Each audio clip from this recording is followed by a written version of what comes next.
And Tennessee, the Volunteers, are on the clock. Yes, they are. So let's get to the Tennessee Vols, and looking at last year just quite briefly, 10-3 overall, the third SEC team to make the playoff, and making the playoff just for anybody, especially when it was 4, it was very exclusive. It still feels very exclusive. I wonder, like 10 years from now, how much playoff berths are still factored in the same way as like All-Americans or national titles or things like that. But for Tennessee, a big, big deal to win 10 games, to get into the playoff, 6-2 in league play, and had a really, really good year. Just the loss to Arkansas there early in the season, lost to Georgia, and then the loss to Ohio State there in the playoff, which was an ugly blemish on what was otherwise a really solid year. But that Ohio State game, that got very, very sideways. So that's when we last saw Tennessee, was following in Columbus. And now we thought we were going to see an offseason where it was just a lot of hype and buildup, and the Nico Iamaleava situation pops up. And that obviously threw a bit of a curveball this offseason. But they've recalibrated, and Joey Aguilar is the guy you're pinning a lot of hopes on. They lost some talented players to the draft, like a James Pierce, but not like – they had like 4 draft picks. It wasn't like they had like a bunch of, like 10, 12 like Georgia or Texas or Ohio State. I would say one big one on offense would be Dylan Sampson that they lost. Dylan Sampson, yes. Yeah, but, they lost some guys to the transfer portal, but like Squirrel White was hurt all year last year, so he didn't really help them anyway. So they won games without him. So even though he's hopefully a good player because he went up at FSU, but like you were in the playoff without him for most of the year. So yeah, so they've had some ups and downs, and now here they are. And how will they start things off? Well, with a very interesting non-conference game against Fran Brown and the Syracuse Orange on Saturday, August the 30th. It'll be the Aflac kickoff game at Mercedes-Benz Stadium in Atlanta. So Tennessee and Syracuse in Atlanta to start off the year on August the 30th. And looking at this graphic again, I'm going to apply this to next year. God willing, we get an opportunity to do this next year, but that's a nice looking graphic. I like that. I think orange and white is pretty cool. I didn't always love the color orange, probably because of Texas, some part of that, just rivalry thing. But I think Tennessee, looks like the Broncos colors, more of that. Yeah, but I get what you're saying. I think Tennessee's got some sharp stuff. So yeah, that's a sharp looking graphic. So after Syracuse, it'll be ETSU at Neyland Stadium in a game that you can name your score on Saturday, September the 6th. Then SEC play gets started in a big way in week number 3 as they will welcome the Georgia Bulldogs to Knoxville on September the 13th. Already been announced as the big afternoon game for television viewers, that 2:30 kickoff or 3:30 Eastern kickoff. So that's a big one in week 3. Then week 4, back to the non-conference as they will play host to UAB on September the 20th. And one more game to close out the month of September and lead them into their first bye week, back to the SEC schedule as they will travel to Starkville to take on Mississippi State, and then they will break the first week of October. So Syracuse, neutral site to start the year, ETSU at home, Georgia at home, UAB at home, and at Mississippi State. That is the month of, I guess, mostly September, but August technically as well.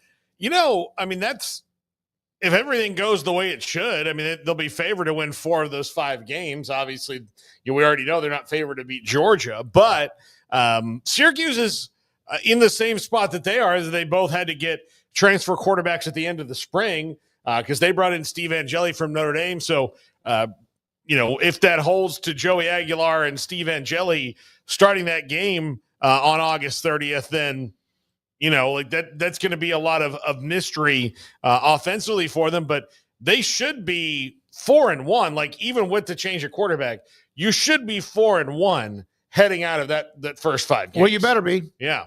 The Syracuse game is interesting because they were really good last year. How they go from last year to who they are this year, expectations are pretty high. That's a nice way to start the year with that Syracuse game. I feel like Syracuse has got lowered expectations across the board. I think everybody's expecting them to take a step back, and so we'll see if Fran Brown and company could change that. But they're expected And look, it's win totals, and I don't know how much the expectation is real, but Tennessee is definitely expected to win more games than Syracuse this year. So no question, I would favor the Vols there. But yeah, 4-1, and hell, if you're 5-0, you beat Georgia, then Nico who would probably be what a lot of people are saying, but there is still more games to be played. So Saturday, October the 11th, after a break, back at home in Knoxville, as they will play host to Arkansas. Then on October the 18th, big-time rivalry game down in Tuscaloosa. They will travel to Bryant-Denny to face off with age-old rival Alabama. October 25th, Kentucky in Lexington. So back-to-back road games in SEC play for Tennessee.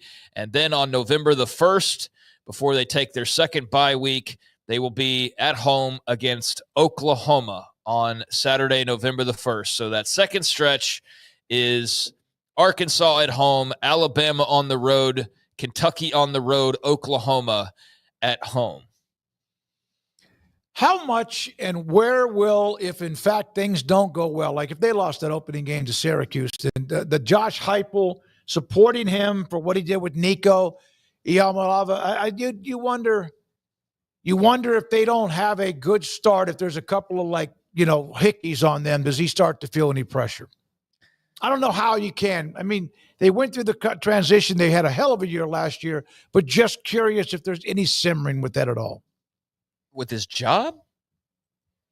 Not his job, but how many people start to get down on in his business? Well, I mean, everybody at every school that loses a couple of early games is going to be on their coach. But yeah, not I mean, maybe it's a little bit more. Everybody went through what he went through, and you wonder if he mishandled Nico. Was it Nico's fault? That's still debatable. I'm just wondering if that ever gets put back into play if they don't start well. I guess maybe. I don't know what else he's supposed to do, but yeah, I mean, there's always going to be pressure there and higher pressure than most places. But when I think of jobs, I'm not really thinking Josh Heupel anywhere near the front of the line or really too much pressure outside of just the normal pressure that there is to win at Tennessee, especially when you've been winning lately. And that taste is in people's mouths, so that's what they expect. So, yeah, I mean, if you drop a couple early games, then I don't think it would matter what happened with Nico or what happened with anything. It's Tennessee. If you lose a couple early games, there's going to be people that start to get a little bit up in arms over it and a little bit anxious. So, as far as the scheduling goes, I think Arkansas is a winnable game. Bama, that's a winnable game, but that's just, a coin flip. Kentucky winnable, and Oklahoma, we'll see what OU's made of this year, but could be interesting there. And then the final stretch, November the 15th, New Mexico State in Knoxville. Then they travel to Gainesville to take on the Gators on November the 22nd. And then to close out the season, it'll be the rivalry with Vanderbilt in Knoxville, a little battle of Tennessee, November the 29th. At Neyland Stadium, and that looks like it'll be an afternoon game already. So Vandy to close things out. So that final stretch will be New Mexico State. That's an SEC special, as I have coined that. That is definitely an SEC special, is New Mexico State in mid-November. But then Florida on the road and Vanderbilt at home. They have a terrible history at Ben Hill Griffin Stadium. They have a terrible history recently, actually, against Florida. I mean, like the last 25 years or so, it's been difficult for them to win that game. They've not done it, so that's going to be a really key matchup for them. And coming off of the stretch that they were with Alabama and Oklahoma, and there will be the two toughest games. But this is a team that has a shot, if they can put it all back together, to be a playoff team again. If the quarterback position and everything that they feel that they've built is good, but losing a guy that's as talented as Nico Iamaleava as late as they did, I mean, and hopefully this team has got some chemistry and are together because they're going to have to have that stuff to build on and help out Joey Aguilar early in the year and build to something. Vanderbilt is their top rival, right? Alabama probably is the one that is huge. Vanderbilt's their top rival. I was thinking about this in my own crazy little way. Alabama's their biggest rival. Yeah. Vanderbilt's their tradition rich. You're going to close out the year against them. That is what I'm saying. Like Georgia State, yeah. And then think about this. How many SEC teams have 3 or 4 of those type games, and they're all really good. And I know Vanderbilt last year was better with Pavia, and Tennessee gets Vanderbilt. Yeah. Well, I think for Vanderbilt, Tennessee's their biggest rival. Yeah, that's a really good way to put it. Yeah, yeah. We just had the conversation about the third Saturday in October, literally at the beginning of this show with Alabama. Yeah, that's definitely their biggest. What I'm saying is that you have these games that you're going to have to play. You're going to play them forever and ever, and you hope. Of course, we've seen some of those disappear. But the fact that they have Vanderbilt as one that's built in, and the fact they're in the same conference is interesting because that seems to be a little bit of a break for them. When it comes to you have to play this team. It'd be interesting to go through rivalries, though, and because there's a lot. So Tennessee would be Alabama would be Tennessee's biggest rival. But I wouldn't say Alabama, Tennessee's up there for them. But I would say their biggest rival is Auburn, and vice versa. They would agree on that, Alabama and Auburn. Well, I mean, Texas' biggest rival is Oklahoma. A&M's biggest rival is Texas. Exactly. Right. I mean, Texas hates the hell out of A&M, but it's not like a rule that you can only have one. Yeah, either, but there's a lot of schools that also, like, before A&M left, that was Tech's biggest rival and probably Baylor's biggest rival, but they did not respect either of those on the same level. Baylor maybe a little deservingly because Baylor never beat them, and Tech, it was denial.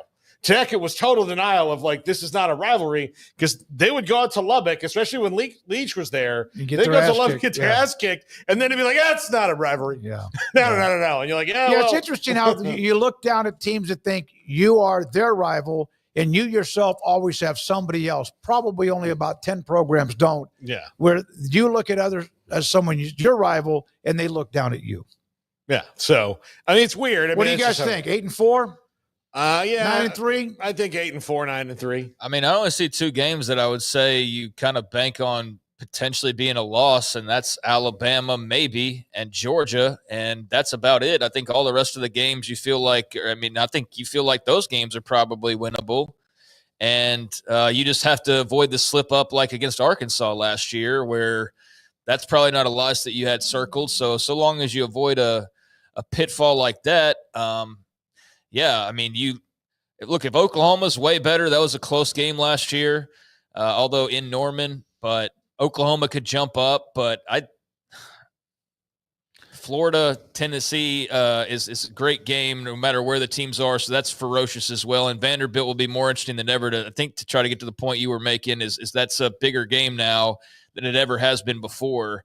But, there's a handful of games on here, so I think I'd be tempted to go like 9-3. Out of everybody that you could be scheduled to play in the SEC, and we have seen some schedules like Wisconsin in the Big Ten and others, that's not bad at all. They drew a pretty good bracket, so to speak, when it comes to the games. Yeah, even though none of them are easy. They play Bama, Arkansas, Florida, Georgia, Kentucky, Mississippi State, Oklahoma, and Vanderbilt. And who do they not play? Yeah. They miss out on Auburn, LSU, Missouri, Ole Miss, South Carolina, Texas, and Texas A&M. So, they miss out on some pretty good teams. Let's put it this way. The ones they're playing, I'm not saying they're easy, but they're a lot easier than what they could have played. Yeah, they outside of Syracuse, their non-conference schedule is shameful. But that's not – I mean, at least they have Syracuse on there. There's some that don't have that. The gauntlet. Yeah. But they have a nice upper middle class schedule in the SEC. They can roll through that pretty well if everything goes right. Well, they're at 8.5 wins. I'd be tempted to go 9 because I could see them losing like Bama, Georgia, Florida, or Oklahoma or something like that. So that's why these are always spot on. So I mean, right there at 8-5 is a great spot to have this because you can commit yourself on 9-3. You could also see where 8-4 is right there. So that's just part of why I don't dabble because it's just I don't know, but I think that's spot on with about where they should be. And if they go 9-3 or better, then hell, that's a hell of a job by Josh Heupel. Forget any pressure. That'd be a big pat on the back. I feel like even though some would probably still be disappointed with that, but I think with kind of the wrench that you were throwing with your quarterback, that'd be acceptable. And you still have the opportunity to go win double-digit in a bowl game potentially. So Rafael Sanchez, Heupel, let's say he wins that Florida game. But then they'll probably then lose to Vanderbilt. That's one of those games. Yeah, the emotions are coming off wherever Florida is at that time, along with Tennessee. Well, that's the toughness of it's when you're promoting the league, and its toughness is the week in and the week out, right? So yeah, that's one of those where, don't lose to Arkansas because you're looking ahead to Alabama kind of thing, or don't get too high on your horse because you beat Florida and then turn around and go fall to Vanderbilt and fall on your face at the very end. So yeah, that's the week in, week out grind. And yeah, there is the potential if Vandy's Vandy, cocky Vandy, and Oklahoma's way better. I mean, there's a possibility for 7-5 here. I don't think that's out of the question at all. Isn't that weird though? When you see OU's name, I don't look at it like I would have even at this time last year, because it's not tainted. They'll figure it out at some point. It's just a matter of when.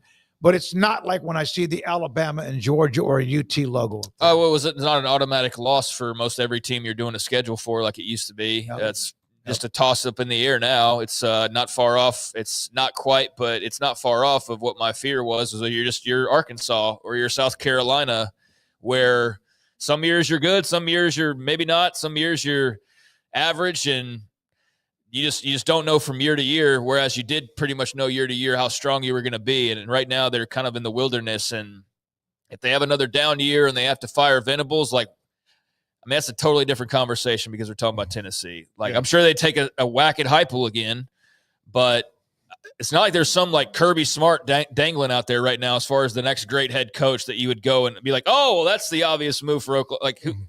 There's not that guy.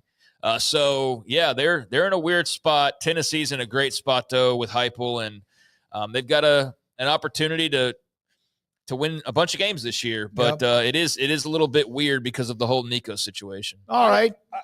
Look, Oklahoma's best hires ever, though. I mean, Barry Switzer wasn't some, legendary. He was an assistant, at another place, and they brought him in.